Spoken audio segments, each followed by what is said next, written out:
Hello. I think the authorities, are out to get me. I'm definitely harassed a lot and they just don't help. All they do is drug me and tell me to let my neighbours verbally abuse and even assault me. That's what Jenny told me to do. She said, can't you just ignore it? Can't I just ignore being verbally abused and assaulted? The police said they were going to, apparently told the mental health team that they were going to arrest me for wasting their time, for calling them to ask for help. Said I was wasting police time. They never helped me. So they said I was wasting police time. They should have helped me long before I had to call them lots of times. Instead, they left it a long time and then said I was wasting police time because they wouldn't help me. So they just set you up again and again, drug you, tell you to be assaulted and shut up about it. And so basically, they are abusing me. Now, the only question is whether or not they know what they're doing. Are they completely incompetent and wrongly diagnosing me and wrongly treating me by accident? Or is it deliberate? I think it is deliberate. I think I am actually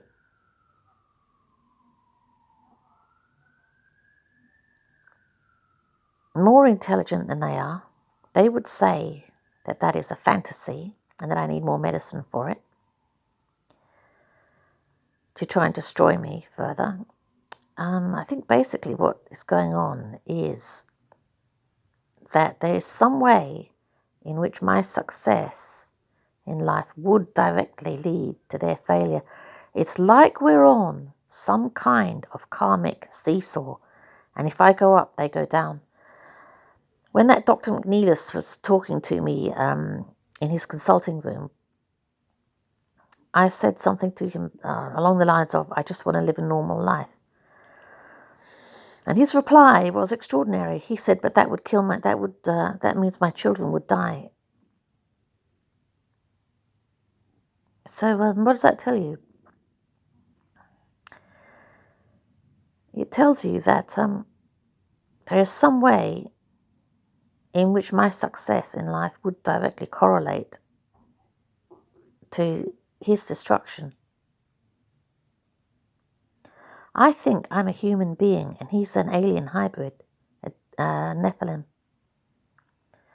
And Satan rules at the moment and Jesus is coming back. And so instead of being the defeated person they want me to be, I'm gaining in strength. And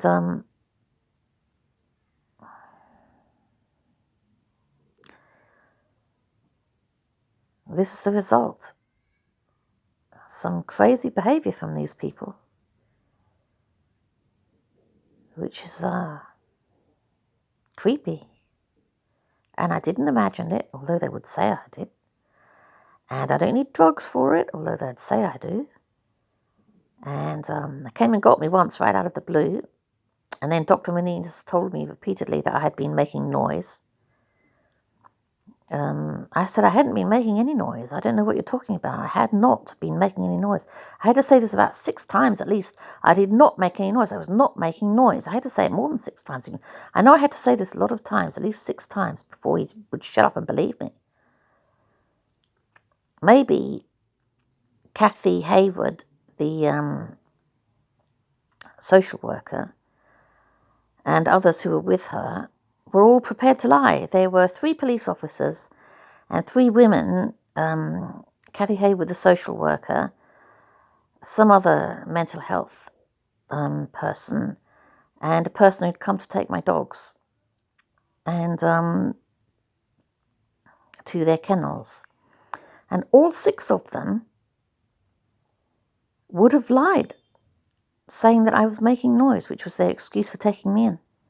In fact, Kathy Haywood later said to me that they'd been waiting a long time to bring me in, and they hadn't been able to do it because they hadn't been able to spare the resources sooner. That means that I was not an emergency. How can I be an emergency case when they had to plan it for a long time? And it means that they lied to take me in.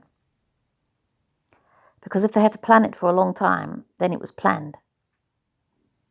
And it'd be a bit of a coincidence if I were behaving as they wanted to say I was behaving at a particular planned date. I mean, that doesn't usually happen, does it? If you planned a date for something, you don't know what that person would be doing on the date you planned it. If they didn't know about it, they could be in Timbuktu having a holiday. You have no idea where they are.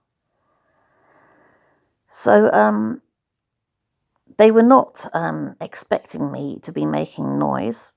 They were, or anything else, doing anything else that would be, they might consider insane.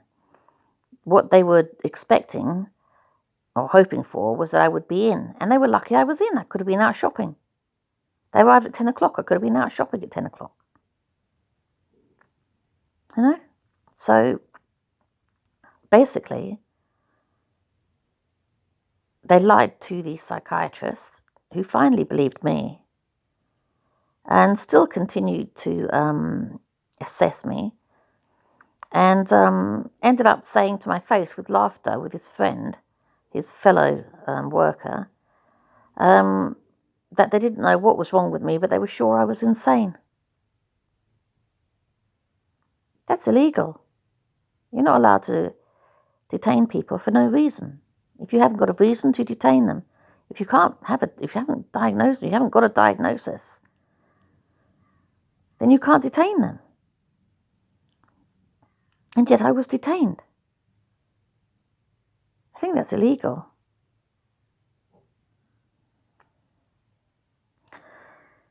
I think I probably said this to, it was over a year ago now, but I think I probably said this to a mental health solicitor I got.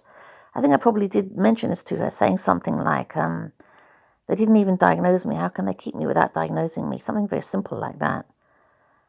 And I don't think I'd have ignored it. I can't quite remember now, but I don't think I'd have ignored it. But she'd have just brushed me off, because everything I said to her, basically, she brushed off. And then just took me through a number of procedures. In the end, they let me out after 3 months, made me take drugs for a further 10 weeks, and finally let me out. Again, with no diagnosis. Just as well I went through the procedures, I think. Because if I hadn't done that, I think they might have tried to keep me, saying that it proved I was insane because I wasn't looking after my interests, even though I already knew that they were, even though it was already plain that they were messing me around. I mean, they've got no diagnosis and they're doing what they like. They obviously do what they like. But because I knew they'd lie anyway and twist anything to justify their actions, I went through their official procedures to try and get out. And failed the first test. Sorry. There was a second one some weeks later, about just before I got out. And, oh no, it would have been just after I got out, but I left first. And I think that would have cleared me as sane, which is why they let me go just before it. I'm not sure if everyone's involved, though there may be. But they didn't seem to want me to meet with 2 or 3 people who came along to kind of independently assess people, possibly under the guise of asking what you thought of the service there. And